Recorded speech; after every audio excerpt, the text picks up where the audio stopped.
ఎప్పటికప్పుడు తాజా వార్తలను అందిస్తున్న ఏపీ పవర్ న్యూస్ కు స్వాగతం.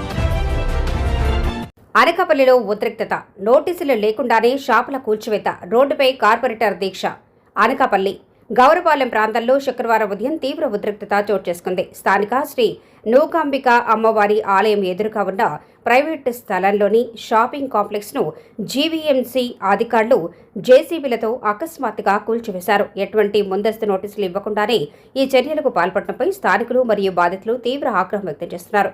రాజకీయ కక్ష సాధింప ఈ స్థలం 80వ ward Telugu Desam party corporator Kodathala Neelima Bhaskar రావుకు చెందింది. ఈ సందర్భంగా ఆమె భర్త కొడతాల భాస్కరరావు మాట్లాడుతూ జీవీఎంసీ అధికారుల తీరుపై నిప్పులు చెరిగారు. బిల్డింగ్ ప్లాన్ రెగ్యులరైజేషన్ కోసం ఇప్పటికే ప్రభుత్వానికి ఫీజు చెల్లించామని, అయినప్పటికీ అప్రూవల్ పెండింగ్లో ఉంచి కనీసం సమాచారం కూడా ఇవ్వకుండా కూల్చివేయటం దుర్మార్గమని మండిపడ్డారు. ఇది కేవలం రాజకీయ కక్ష సాధింపు చర్యనేనని, అనకాపల్లి చరిత్రలో ఇలాంటి నీచమైన రాజకీయాలు ఎప్పుడూ చూడలేదని ఆయన ఆవేదన వ్యక్తం చేశారు. రోడ్డున పడ్డ 6 కుటుంబాలు, ఈ షాపింగ్ కాంప్లెక్స్లో సుమారు 6 కుటుంబాలు చిన్నపాటి వ్యాపారాలు చేసుకుంటూ జీవనం సాగిస్తున్నాయి. అధికారుల అత్యుత్సాహం వల్ల ఆ కుటుంబాలన్నీ ఇప్పుడు ఉపాధి కోల్పోయి రోడ్డున పడ్డాయి. పేదోడి కడుపు కొట్టి ప్రభుత్వం ఏం సాధిస్తుంది అంటూ బాధితులు కన్నీరు మున్నీరవుతున్నారు. న్యాయం కోసం భీష్మించిన కార్పొరేటర్ తమకు న్యాయం జరిగే వరకు కదిలేదే లేదని కార్పొరేటర్ నీలిమా భాస్కర్ రావు రోడ్డుపైనే బైఠాయించి దీక్షకు దిగారు. ఉన్నతాధికారులు వెంటనే స్పందించి తమకు న్యాయం చేయాలని, అక్రమ కూల్చివేతలకు పాల్పడిన వారిపై చర్యలు తీసుకోవాలని డిమాండ్ చేస్తున్నారు. భారీగా మోహరించిన పోలీసులు పరిస్థితిని అదుపులోకి తెచ్చే ప్రయత్నం చేస్తున్నారు.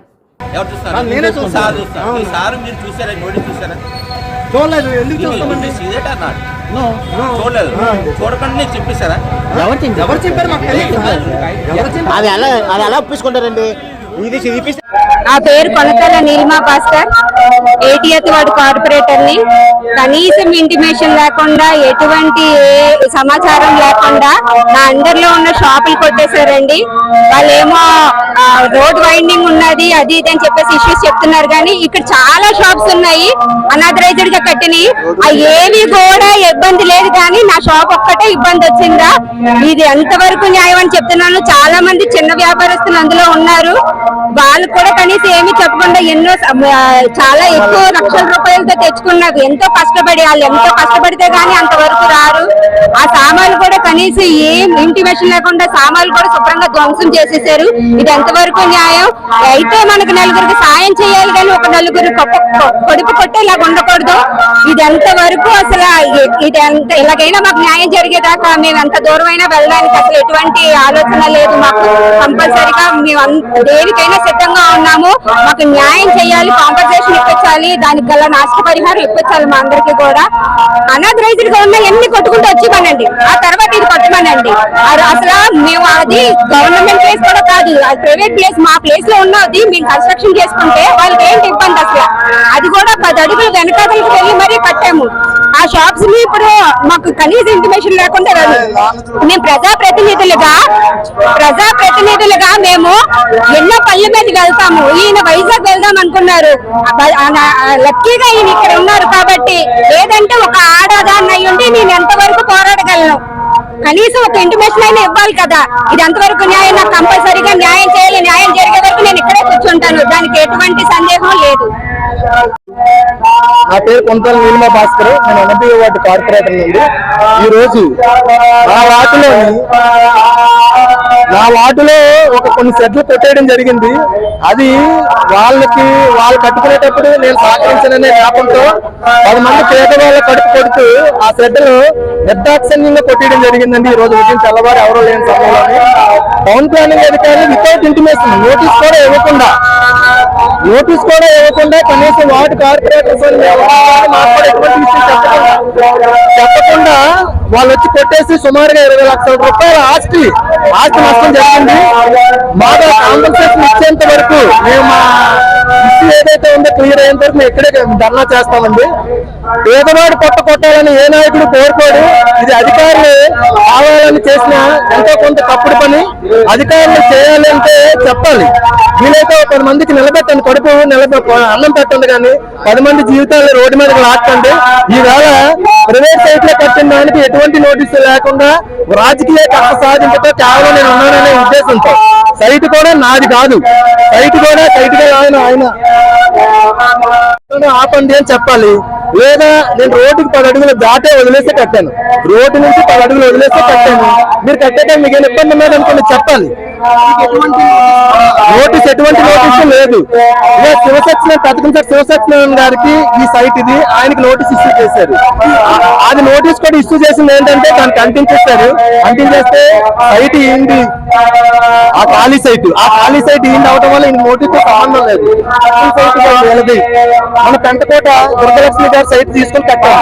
ఆ కట్టిన సైట్ లో వాళ్ళకి నోటీస్ ఇస్తే వాళ్ళు స్పందిస్తారు. కానీ వాళ్ళకి నోటీస్ అవ్వకుండా ఎందుకు స్పందిస్తారు? కావాలని కక్ష సాధింపుతోనే చేశారు ఈ చర్యలు. బీపీఎస్ పెట్టానండి. బీపీఎస్ నేను ఆల్రెడీ బీపీఎస్ కాపీ కూడా పెట్టాను టీపీఓ గారికి. బీపీఎస్ పెట్టానండి అని, బీపీఎస్ ఇంకా ఎప్పుడు రావలేదండి అన్నారు. బీపీఎస్ అనేది కోర్టులో ఉంది. ఆ కోర్టులో కేసు చేయలేంత వరకు పెండింగ్ లో ఉంటది. కానీ నేను ఫీజు అయితే కట్టడం జరిగింది, అప్లికేషన్ అయితే పెట్టడం జరిగింది. జరిగిన దానికి ఇప్పుడు ఎందుకు ఇబ్బంది? అలాగే అనకాపల్లిలో చాలా ఉన్నాయి. అనకాపల్లిలో జరిగిన 98 వాటిలో చాలా ఉన్నాయి. ఆ ఉన్న వాటిలో అన్నింటినీ కూడా కొట్టి ఇక్కడ రావాలి. ఇది పెంటకోట దుర్గలక్ష్మి గారి స్థలం అండి. అది పెంటకోట దుర్గలక్ష్మి గారి స్థలం. అది ఈ స్థలం ఏమో కొంతాల రామకృష్ణ గారు కొనుక్కున్నామండి.